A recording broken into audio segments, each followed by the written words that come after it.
আসসালামু আলাইকুম। প্রিয় দর্শক, অন্য মঞ্চের আলাপ চাইতায় আপনাদের সকলকে আমন্ত্রণ জানাচ্ছি। বাংলাদেশের রাজনীতি এখন আর শুধু খেলার মাঠ নয়, এটি যেন এক থ্রিলার সিনেমার স্ক্রিপ্ট। এতটাই থ্রিলার যে বিদেশিরা এসে গোপনে বৈঠক করছেন। বাংলাদেশে ঘোষণা দিয়ে এসেছেন কমনওয়েলথ মহাসচিব শার্লি বচে। 4 দিনের সফরের মধ্যে 2 দিন পার হয়ে গেলেও তার সফর নিয়ে ট্যুর শব্দটিও প্রকাশ পায়নি মিডিয়াতে। সূত্রগুলো বলছে, কমনওয়েলথ মহাসচিব সরকারের পছন্দ অপছন্দ সব দলের সাথে অতি গোপনে বৈঠক সারছেন। কিন্তু সরকারের আশঙ্কা হলো কমনওয়েলথের নতুন স্ট্র্যাটেজিক পরিকল্পনা আর বাংলাদেশের বর্তমান রাজনৈতিক পরিস্থিতির আলোকে সংস্থাটির পক্ষ থেকে অন্তর্ভুক্তিমূলক নির্বাচনের জন্য চাপ দেওয়া হতে পারে বাংলাদেশের অন্তর্বর্তী সরকারকে। যার অর্থ হলো ভারতে অজিত দোভাল আর খলিলুর রহমানের দিল্লি পর্বের পর মঞ্চে খুব শিগগিরই আবির্ভূত হতে যাচ্ছে কমনওয়েলথ। সেটির আঁচ পেয়ে এরই মধ্যে সরকার আর্মস ফোর্সেস ডেতে ঐক্য প্রদর্শনের বিজ্ঞাপনের ঢালি সাজিয়ে বসেছিল। ভূমিকম্পের দিনেও এএফডি নিয়ে রেকর্ড সংখ্যক পোস্টে সয়লাভ হয়ে গিয়েছিল অধ্যাপক ইউনূসের দপ্তরের সামাজিক মাধ্যমের পেজ। তবে এই ঐক্যের ভিজুয়াল প্রদর্শনীর 24 ঘন্টার মধ্যে মিত্র জামাত ইসলামী থেকে এসেছে এ যাবৎকালের সবচেয়ে বড় হুঙ্কার। দলটির আমির বলছেন, নির্বাচনের দিন গণভোট হলে জেনোসাইড হওয়ার আশঙ্কা আছে। সরকারের জন্য সবচেয়ে বড় দুশ্চিন্তা, নির্বাচন কমিশনও জানাচ্ছে শঙ্কার কথা। দর্শক, একদিকে অন্তর্ভুক্তিমূলক নির্বাচনের জন্য বিদেশিদের চাপ, আর একদিকে মিত্রদের মধ্যে গণভোট নিয়ে মল্লযুদ্ধ। এমন দ্বিমুখী সংকট থেকে জনদৃষ্টি সরাতে অধ্যাপক ইউনূসের দপ্তর নতুন কোন প্রদর্শনী হাজির করবেন? সূত্রগুলো বলছে, হাই ভোল্টেজ পোকার খেলা শুরু হয়ে গেছে। এই হাই ভোল্টেজ রাজনৈতিক পোকার খেলায় কে, কখন, কোন তাস খেলছে সেটি জানতে চলুন যাওয়া যাক বিশ্লেষণে।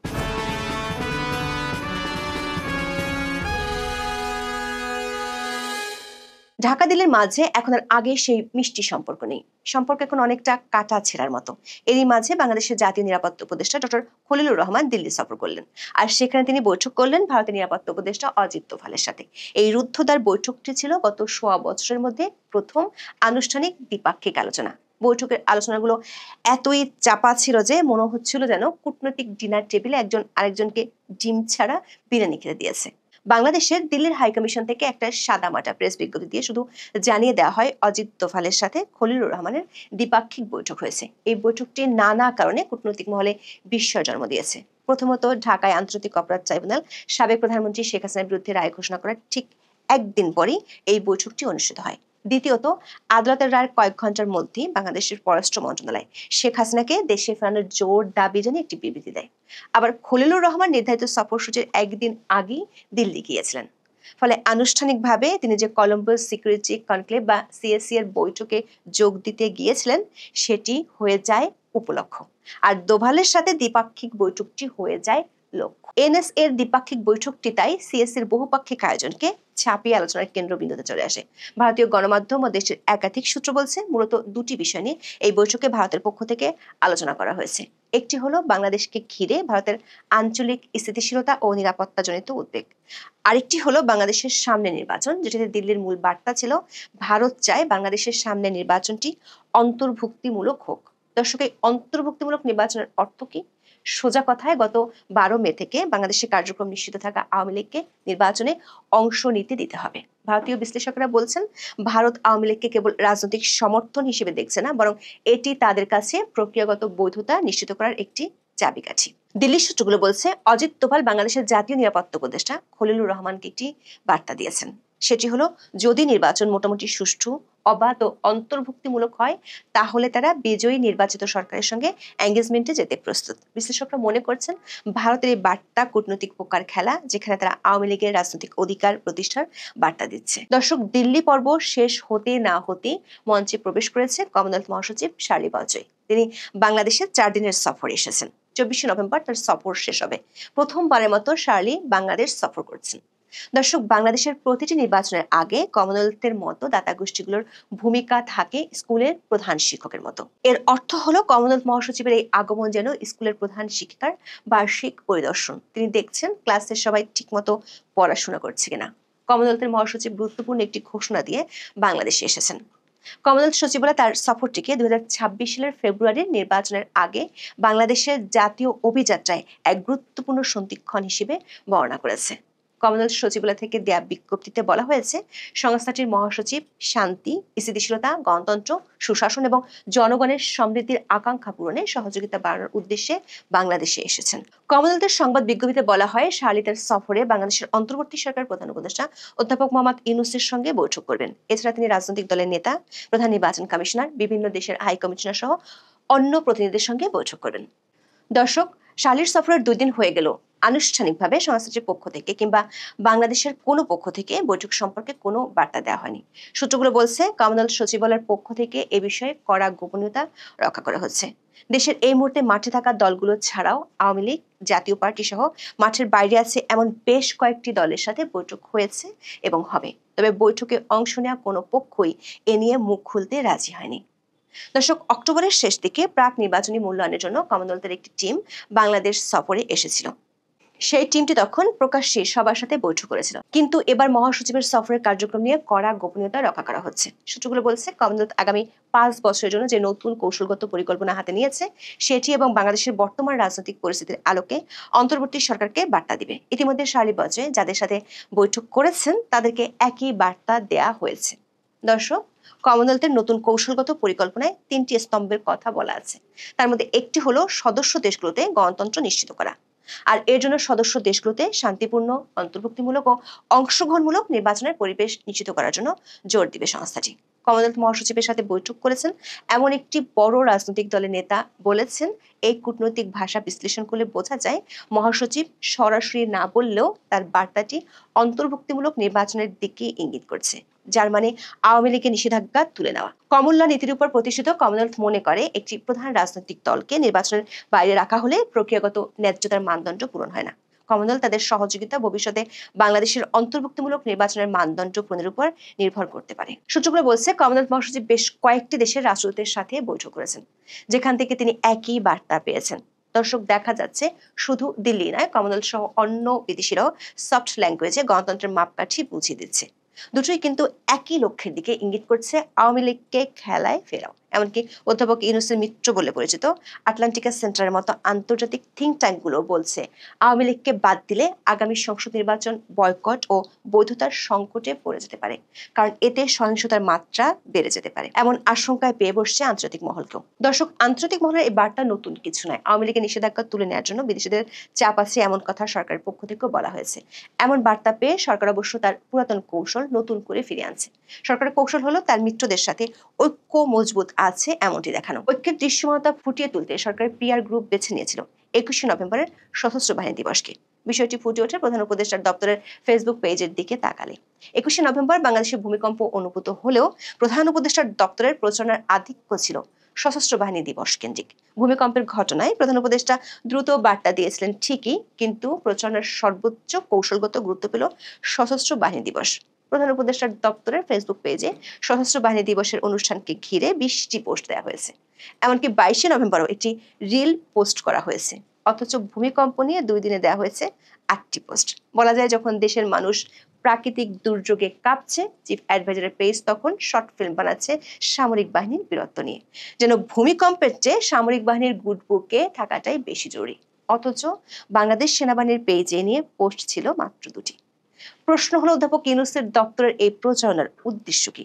গত কয়েক মাস ধরেই রাজনৈতিক মহলে গুঞ্জন ছিল যে ডক্টর ইউনূস এবং সেনাপ্রধানের মধ্যে দ্বন্দ্ব তীব্র, কিন্তু আর্মড ফোর্সেস ডের অতি প্রচারণার মাধ্যমে সরকার এবং সামরিক বাহিনীর দৃশ্যমান সহযোগিতা সর্বোচ্চ গুরুত্ব দিয়ে তুলে ধরা হয়। এটি অভ্যন্তরীণ বিরোধের এই আন্তর্জাতিক অংশীদারদের কাছে এই বার্তা দিতে চাইছে যে সামরিক বেসামরিক নেতৃত্ব ঐক্যবদ্ধ। এমনকি অধ্যাপক ইউনূসের জাতীয় ঐক্যমত্য কমিশনের মতোই সশস্ত্র বাহিনী দিবসের রাষ্ট্রীয় অনুষ্ঠানেও অনেকগুলো রাজনৈতিক দলকে দাওয়াত দেওয়া হয়নি, যারা আনুষ্ঠানিকভাবে নিষিদ্ধ নয়। দেখলে মনে হবে এটা যেন রাজনৈতিক বিয়ে বাড়ির দাওয়াত, যেখানে বিশাল এক দলকে বলা হলো, আপনারা পুরানো ব্যাচ, আপনাদের মেনুতে জায়গা নেই। অধ্যাপক ইউনূস তার বড় মিত্র বিএনপির মন রাখতে স্বাধীনতার ঘোষণা কে দিয়েছেন সেটিও বললেন। অথচ স্বাধীনতা যুদ্ধের সবচেয়ে বড় নায়ক বঙ্গবন্ধু শেখ মুজিবুর রহমান ও বাঙালির আপামর মুক্তিযোদ্ধাদের স্মরণই করলেন না। এ নিয়ে সামাজিক মাধ্যমে সমালোচনার ঝড় উঠেছে। কারণ 1971 সালের 7ই মার্চ ছাড়া যে স্বাধীনতা যুদ্ধে শুরু হতো না, সেটি বেশিরভাগ মানুষই মনে করে। দর্শক, আওয়ামী লীগকে নিয়ে বিদেশিদের চাপের বিরুদ্ধে অধ্যাপক ইউনূস আপাতত বড় মিত্র বিএনপিকে কাছে পাচ্ছে। বিএনপি নেতা সালাউদ্দিন আহমেদ 22 নভেম্বর বলেছেন, আওয়ামী লীগ রাজনীতি করতে পারবে না, যদিও দলটির মতিগতি বোঝা দেয়। কিছুদিন আগে দলটির মহাসচিব বলেছিলেন তারা কোনো রাজনৈতিক দল নিষিদ্ধ চায় না। তবে বিএনপিকে কাছে পেলেও আর এক মিত্র জামাত ইসলামীকে এখনো পুরোপুরি বাগে আনতে পারছে না অধ্যাপক ইউনূস। গণভোট ইস্যুতে অধ্যাপক ইউনূসের মিত্রদের মধ্যে যে মান অভিমানের খেলা চলছে, তাতে ভয়াবহ হুঁশিয়ারি দিয়ে বসেছেন জামাত ইসলামের আমির শফিকুর রহমান। 22 নভেম্বর চট্টগ্রামে তিনি সরকার উদ্দেশ্যে বলেন, নির্বাচনের দিন গণভোট হলে জেনোসাইড হওয়ার সম্ভাবনা আছে। দর্শক, বাংলাদেশে জেনোসাইড হয়েছিল 1971 সালে। এরপর এমন হুঁশিয়ারি কেউ কখনো দেয়নি। সম্ভবত জামাতের আমির খুব কমই কথা বলেন এবং হুঙ্কার দেন। ফলে তিনি যে এখন বলছেন জামাত গন্তব্যে না পৌঁছানো পর্যন্ত কোনো কিছু থামানো যাবে না, কারো কাছে, কোনো পরিবার দলের কাছে জামাত দেশের ইজারা দেবে না, এমন বার্তা সরকারকে বেশ বেকায়দায় ফেলে দিয়েছে। বিএনপি অবশ্য জামাতের এমন হুঙ্কারকে টিপ্পনি কেটে উড়িয়ে দিচ্ছে। তাদের কাছে প্রিয়া নির্বাচন নিয়ে জামাতের আন্দোলন যমুনা থেকে গঙ্গার কিনারায় সরে গেছে। সরকারের ঘনিষ্ঠ মিত্রদের মধ্যে এমন মল্লযুদ্ধের মাঝে শঙ্কার কথা শোনাচ্ছেন প্রধান নির্বাচন কমিশনার। তিনি বলছেন, একই দিনে সংসদ নির্বাচন ও গণভোট আয়োজন করা বেশ চ্যালেঞ্জিং। দর্শক, একই আশঙ্কার কথা সরকারের বিদেশি মিত্ররা এরই মধ্যে সরকারকে জানিয়ে দিয়েছে। এছাড়া 42,000-এর বেশি ভোট কেন্দ্রে সিসি ক্যামেরা স্থাপনার কাজকে দানবীয় অভিশাপ মনে করছে নির্বাচন কমিশন। এছাড়া আছে পোস্টাল ব্যালটের মাধ্যমে প্রবাসীদের ভোট চালু করার জটিলতা। ইসির যে বক্তব্য, তাতে পরিষ্কার ডক্টর ইউনূসের পক্ষ থেকে যেভাবে ইতিহাস সেরা নির্বাচনের কথা বলা হয়েছে, তার ধারে কাছেও নেই মাঠের বাস্তবতা। দর্শক, সব মিলিয়ে বাংলাদেশের গণতান্ত্রিক উত্তরণ এখন আন্তর্জাতিক চাপ এবং অভ্যন্তরীণ কৌশলের এক চরম দ্বন্দ্বে আটকে পড়েছে। একদিকে বিদেশিরা অন্তর্ভুক্তিমূলক নির্বাচনের উপর জোর দিচ্ছে, যার জন্য আওয়ামী লীগের নিষেধাজ্ঞা প্রত্যাহার করা জরুরি। অন্যদিকে অন্তর্বর্তী সরকার সামরিক সমর্থনের প্রদর্শনী এবং কৌশলগত বর্জনের রাজনীতির মাধ্যমে প্রধান রাজনৈতিক প্রতিপক্ষকে ক্ষমতার বৃত্তের বাইরে রাখতে বদ্ধপরিকর। কিন্তু সেখানে পাচ্ছে মিত্রদের কাছ থেকে জেনোসাইডের মতো ভয়াবহ হুঁশিয়ারি। প্রশ্ন হলো, অন্তর্বর্তী সরকারকে আন্তর্জাতিক পরামর্শ মেনে আওয়ামী লীগকে ফিরিয়ে আনবে, নাকি বহুল প্রচার করা, লোক দেখানো ঐক্যের উপর ভর করে একটি সীমিত নিয়ন্ত্রিত রাজনৈতিক পরিসরে ক্ষমতা হস্তান্তর করবে? মানে বাংলাদেশের গণতান্ত্রিক উত্তরণ অন্তর্ভুক্তিমূলক হবে কিনা তা কেবল ভোটের উপর নির্ভর করছে না, বরং কিছু কৌশলগত পোকার খেলায় কে জিতে তার উপর নির্ভর করছে। পরিস্থিতি এতটাই জটিল, মনে হচ্ছে যেন কূটনৈতিক দাবার বোর্ডে সাদা গুটিগুলো বারবার কালো গুটিদের এগিয়ে চলছে, আর সরকারের দেশি বিদেশি মিত্ররা দূর থেকে হুইসেল বাজাচ্ছে, ফাউল ভাই ফাউল। এই রহস্যের জট কবে খুলবে তা হয়তো অল্প কিছুদিনের মধ্যেই পরিষ্কার হয়ে যাবে। আওয়ামী লীগ নিশ্চিহ্ন হয়ে যাবে, আওয়ামী লীগ মুসলিম লীগের পরিণতি বরণ করবে, শেখ হাসিনা শেষ, শেখ হাসিনা আর রাজনীতিতে ফিরতে পারবেন না। আওয়ামী লীগ আর শেখ হাসিনা নিয়ে এসব বিশ্লেষণের চোটে এখন টেকাই মুশকিল। আরে বাবারা, বিগত 15 মাসে কি বোঝা যায়নি যে আওয়ামী লীগ নিশ্চিহ্ন হওয়ার মতো দল নয়? নিষিদ্ধ করা থেকে শুরু করে লাখ লাখ আওয়ামী লীগ নেতাকর্মীকে আটক করে, আর সর্বশেষ আওয়ামী লীগ নেতা শেখ হাসিনার বিরুদ্ধে ফাঁসির রায় দিয়েও কি আওয়ামী লীগকে কোনোভাবে দমানো গেছে? আচ্ছা, ধরলাম এদের কথাই ঠিক, আওয়ামী লীগকে সরকার নিশ্চিহ্ন করে দিচ্ছে। আওয়ামী লীগকে নিশ্চিহ্ন করে দিয়ে যাদেরকে রাজনীতিতে এনেছে, সেই বিএনপি, জামায়াত, এনসিপি, এদের মধ্যে কেউ কি একবারও প্রমাণ করতে পেরেছে যে তারা আসলে জনগণের রাজনীতি করছে বিগত 15 মাস নিজেদের উন্নতি করা ছাড়া, দখলবাজি ছাড়া, ব্যবসা বাণিজ্য করা ছাড়া, টেন্ডারবাজি করা ছাড়া? কেউ কি দ্রব্যমূল্য নিয়ে, কলকারখানা বন্ধ হওয়া নিয়ে, চাকুরি না থাকা নিয়ে, জীবনের ব্যয় বাড়া নিয়ে, বন্দর বিদেশিদের হাতে দিয়ে দেওয়া নিয়ে একটা বাক্য উচ্চারণ করেছে? ভাবুন তো, এখন যদি আওয়ামী লীগ মাঠে থাকতো পরিস্থিতিটা কি হতো? ইউনূসের পক্ষে একদিনও শান্তিতে দেশ শাসন করা সম্ভব হতো? এখানেই আওয়ামী লীগ আর বাকি রাজনৈতিক দলগুলোর মধ্যে পার্থক্য, আর এ কারণেই কোনোদিন আওয়ামী লীগকে রাজনীতি থেকে নিশ্চিহ্ন করা সম্ভব নয়। কথা পরিষ্কার? যদি পরিষ্কার না হয়ে থাকে আরো পরিষ্কার করে বোঝাই, চলুন।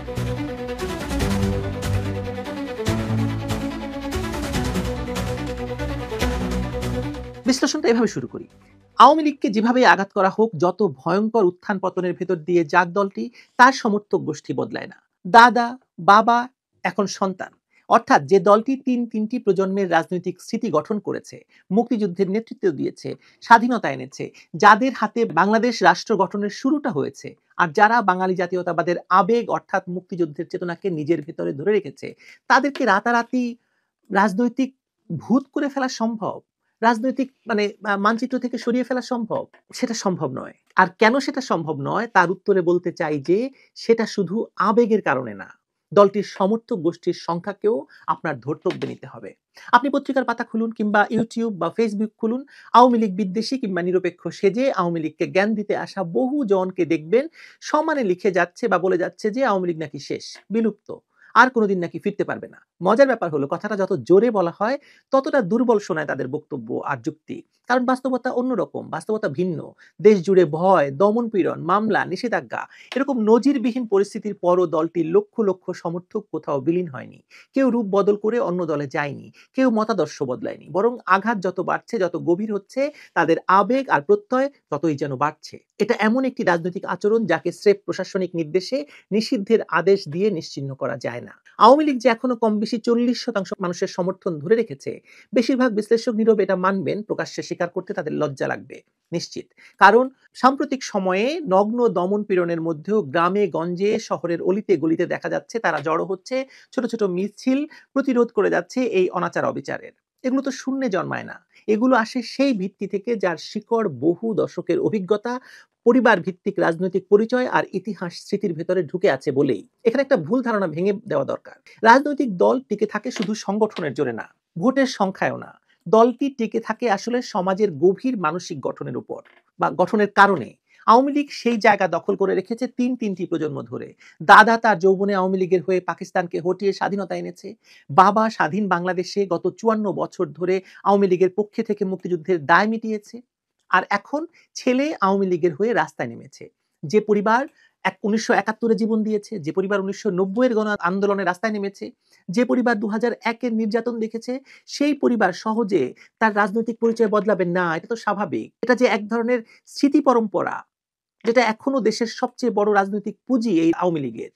আপনার সেটা মনে হয় না? তাই যদি কেউ বলে যে আওয়ামী লীগ বিলুপ্ত, এই কথাটা টিকবে না একটিমাত্র সহজ কারণেই। বিলুপ্ত হওয়ার জন্য দলকে জনশূন্য হতে হয়, সমর্থক শূন্য হতে হয়। ভয়াবহ দমন পীড়নেও মানে নয় মানুষ দল ছেড়ে গেছে, বরং 2024-এর পর যত অত্যাচার নেমে এসেছে ততই তাদের সমর্থকদের মানসিক সংহতি বেড়েছে। তারা হয়তো আজ একত্রিত হয়ে রাস্তায় হাঁটে না, তার মানে এই নয় যে তারা সমর্থন সরিয়ে নিয়েছে। ভয় মানুষের আচরণ থামাতে পারে কিন্তু বিশ্বাস বদলাতে পারে না। এটাই আওয়ামী লীগের সবচেয়ে বড় শক্তি, বড় ভিত্তি, বড় ন্যায্যতা। এবার আসল প্রশ্নটা আসি। ধরুন আওয়ামী লীগ এখন তার স্বাভাবিক রাজনৈতিক ছন্দে ফিরে এসেছে এবং যদি আজ এই মুহূর্তে একটি সুষ্ঠু নির্বাচন হয়, কে জিতবে বলে আপনার মনে হয়? উত্তরটা আপনাদেরকে একটু ঠান্ডা মাথায় ভাবতে হবে।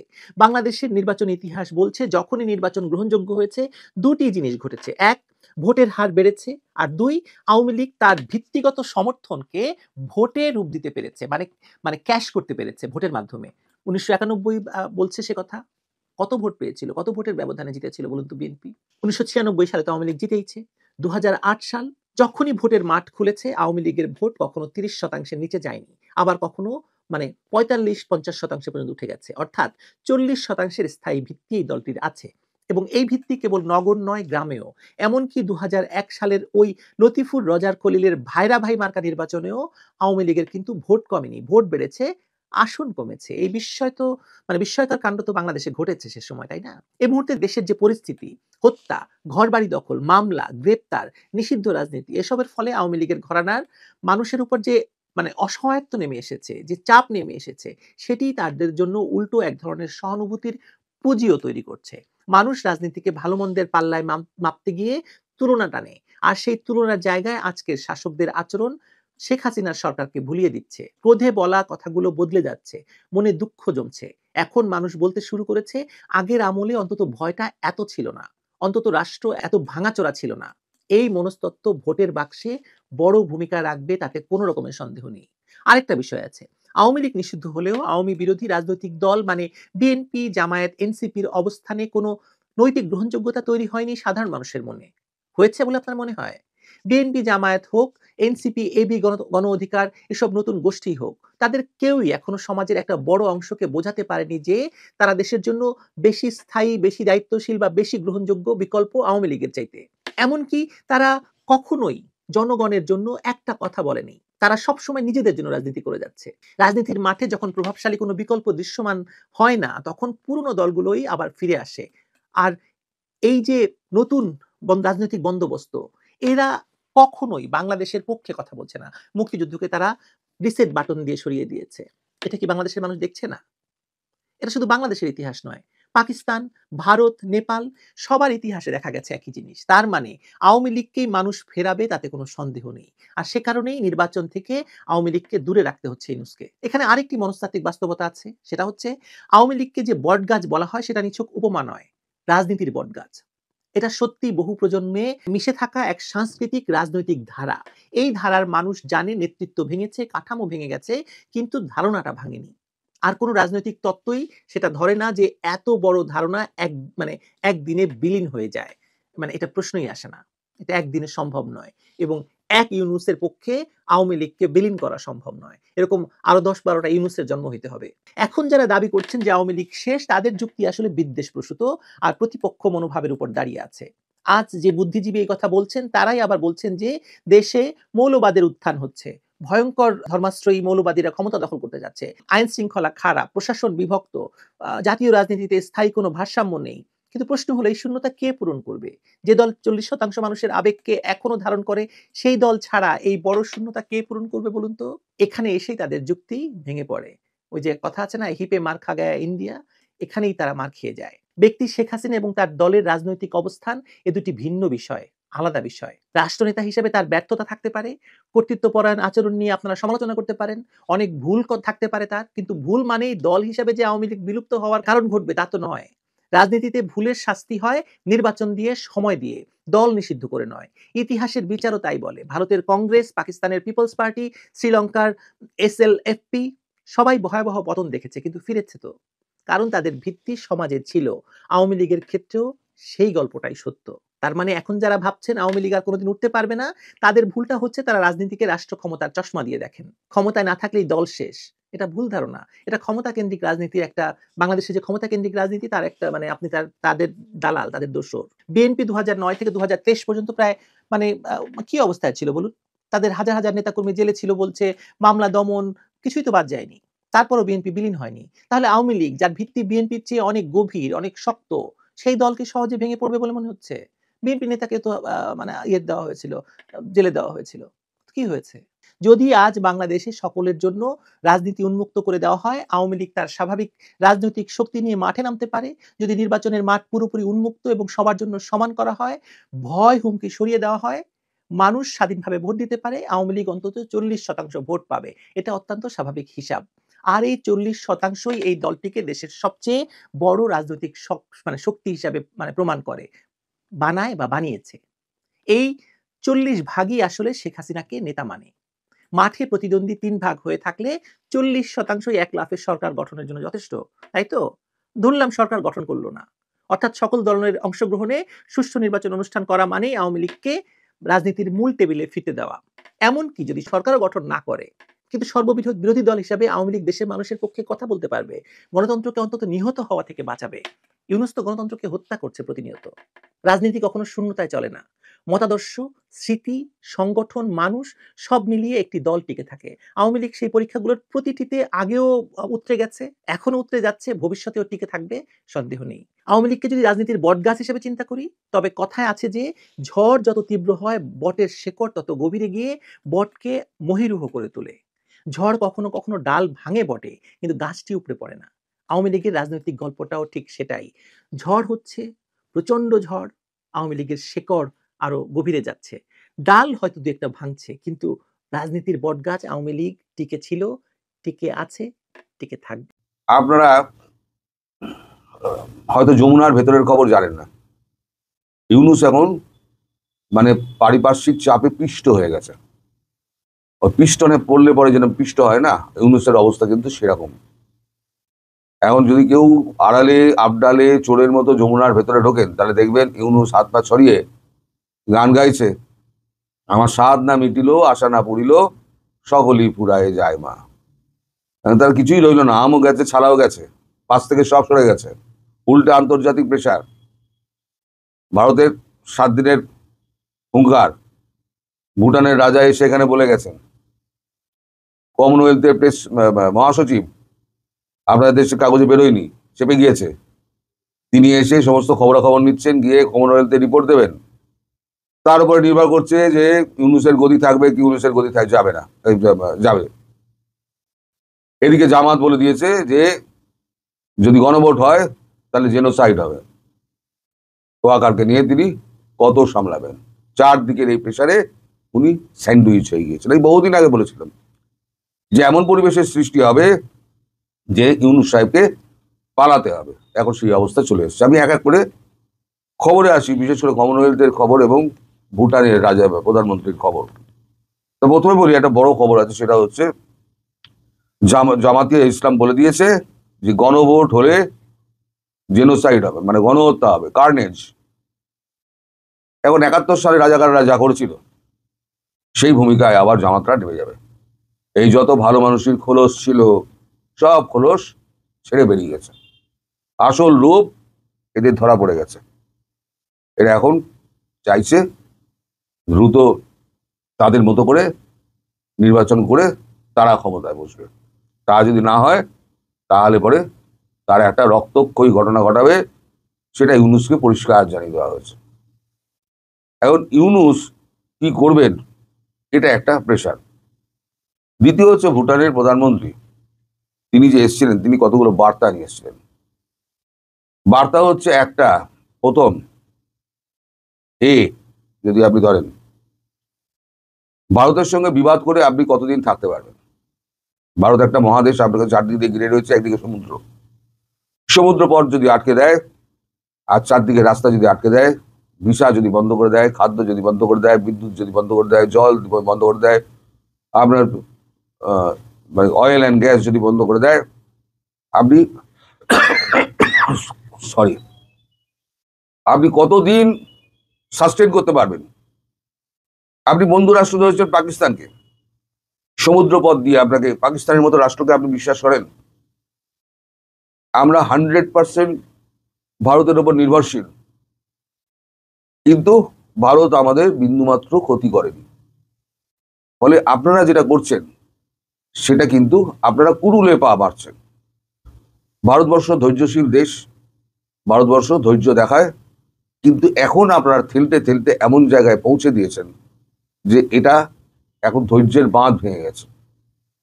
ফলে আপনারা এই ব্যাপারটাকে এমনভাবে মেটান, অ্যামিকেবলি সেটেলমেন্ট একটা করুন, যাতে আপনারাও বেঁচে থাকেন, ভারতবর্ষ সন্তুষ্ট থাকে। ভারতবর্ষ কোনোদিনই আপনাদের গিলে খেতে আসেনি। আপনাদের থেকে ছোট রাষ্ট্র আমাদের, আমাদের একটা 7-8 হাজার আমাদের সেনাবাহিনী রয়েছে, সেটা ওই শুধু বর্ডার পাহারা দেওয়ার জন্য, বাকিটা সব ভারতবর্ষ দেখে। আপনি যদি মনে করেন নেপাল থেকে আপনি বিদ্যুৎ কিনবেন, ভুটান থেকে, আমাদের দেশ থেকে বিদ্যুৎ কিনবেন, আনবেন কোত্থেকে? সেটা তো হচ্ছে মানে ল্যান্ডের ওপর দিয়ে, ভারতের ল্যান্ডের ওপর দিয়ে। ভারত যদি পারমিশন না দেয়, আমার সঙ্গে আপনার চুক্তি হলো, এই যে কতগুলো এমওইউ করলাম আপনার সঙ্গে, এই এমওইউটা কিন্তু সমস্ত ভারত ভিত্তিক, ভারতের জমি ব্যবহার করি এমওইউ গুলো। এখন যদি এই ভারত যদি বন্ধ করে দেয়, তার বড় ল্যান্ডটা ইউজ করা বন্ধ করে দেয়, এই এমওইউ এর কোনো দাম থাকবে? আপনি আমায় বলুন। এটা 40 মিনিটের বৈঠক হওয়ার কথা ছিল, সেই বৈঠকটা হয়ে গেছে 120 মিনিট, প্রায় 2 ঘন্টার মতো বৈঠক হয়েছে। ইউনূস কোনো কথা বলতে পারেনি, একটা কথা বলতে পারেনি ইউনূস, চুপচাপ ছিলেন। কমনওয়েলথের মহাসচিব সাহারা আলী বসরে তিনি এসেছেন। তিনি এসে 4 দিনের সফরে তিনি এসেছেন গতকালকে। এসে উনি যেটা বলেছেন, সবার সঙ্গে দেখা করে, কার কার সঙ্গে দেখা করেছেন আমি বলছি, যে এক হচ্ছে অবৈধ বিচার অবিলম্বে স্থগিত করতে হবে। শেখ হাসিনা সম্পর্কিত অবৈধ যে বিচার পদ্ধতি, সেই বিচার পদ্ধতি অবিলম্বে স্থগিত করতে হবে, মানে তুলে নাও। এসব কমনওয়েলথ মানবে না, পরিষ্কার ইঙ্গিত। ইনক্লুসিভ ইলেকশন করুন এবং সকল দলকে নিয়ে, মানে অন্তর্ভুক্তিমূলক, অংশগ্রহণ নয়, অন্তর্ভুক্তিমূলক।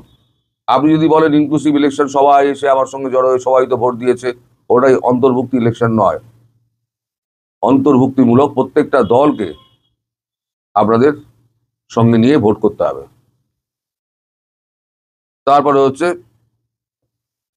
এই আপনাদের দেশ থেকে যে সমস্ত গুজব রটানো হচ্ছে, ভারত সম্পর্কিত, মার্কিন যুক্তরাষ্ট্র সম্পর্কিত যে সমস্ত গুজব রটানো হচ্ছে, আপনাদের প্রেসকে বলুন সেই সমস্ত গুজব বন্ধ করতে।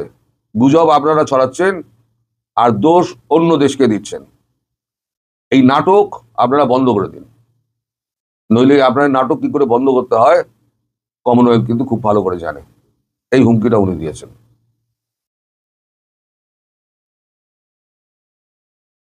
উনি বসেছিলেন বিএনপি, জামাত, জাতীয় পার্টি আওয়ামী লীগের হোসেন চৌধুরীর সঙ্গে এবং 14 দলীয় জোটের সঙ্গে। সরি, গলা খুব ধরে গেছে। এছাড়া সম্পাদক পরিষদের 3 জনের সঙ্গে উনি বসেছিলেন, নামটা আমি উল্লেখ করছি না, ইচ্ছে করেই উল্লেখ করছি না। 3 জনের সঙ্গে সব কথা বলেছেন। কথা বলে উনি অবস্থা বোঝার চেষ্টা করেছেন যে বাংলাদেশের সত্যিকারের অবস্থাটা কি। 3 জনই খুব নামকরা সম্পাদক, এটা আপনারা নিজেরা বুঝতে পারবেন। একটু 2 দিয়ে 4 মিলান, তাহলেই ইঙ্গিতটা বুঝে যাবেন যে এই মুহূর্তে কারা কারা নামী সম্পাদক আছেন এবং ইউনূসের এই কাজগুলো সমর্থন করছেন না। তারপরে একাধিক উপদেষ্টার সঙ্গে কথা বলেছেন, একাধিক উপদেষ্টা। এবার যখন উনি ইউনূসের সঙ্গে দেখা করেন, ইউনূস যে বইটা সবাইকে দিয়ে থাকেন, ভারতবর্ষের 7 সিস্টার্স এর ম্যাপ আঁকা যে বইটা উনি দিয়ে থাকেন না, সেই বইটা হারিয়ে গেছে। সেই বইটা হয় ছাপার বাইরে আউট অফ প্রিন্ট হয়ে গেছে, আর নইলে হারিয়ে গেছে। সেই বইটা দেওয়া হয়নি, বদলে দেওয়া হয়েছে ফুল। তা এখন ভারতের চাপে বন্ধ হলো না কি বন্ধ হলো সেটা তো আমরা বলতে পারবো না, ইউনূস সাহেব বলতে পারবেন। এখন উনি